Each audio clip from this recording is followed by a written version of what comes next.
Buongiorno a tutti e benvenuti alla nuova puntata di Pillole di Napoletano.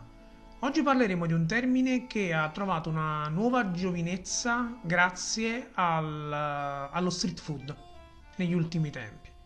Il termine in questione è cuzzetiello. Con il termine cuzzetiello si indica la parte finale del pezzo di pane cafone,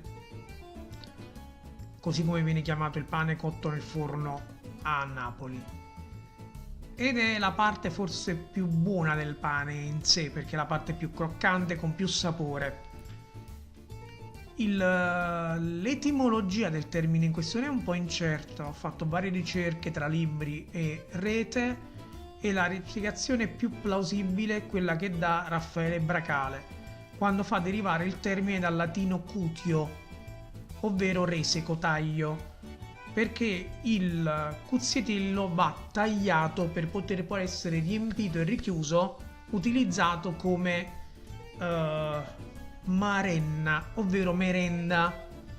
La marenna è il classico pranzo del fravecatore, ovvero del muratore.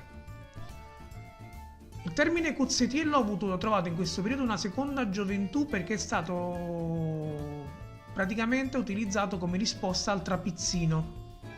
In questa battaglia di street food, chiamiamola così, il cuzzietello viene aperto e farcito con ogni ben di Dio.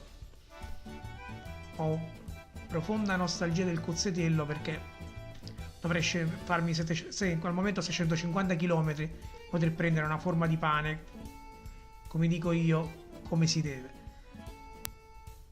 Questa non è l'unica tradizione legata al pane, per esempio. Il cuzzietello, quando veniva tagliato spesso dal capofamiglia o dalla persona più anziana e veniva spesso messo il pane sul petto e il coltello utilizzato per tagliare. Quindi è una cosa anche discretamente pericolosa, perché il coltello è seghettato. Una delle tradizioni che per esempio è molto ripercussiva per quanto riguarda il pane a Napoli è non mettere mai il pane rovesciato sul tavolo.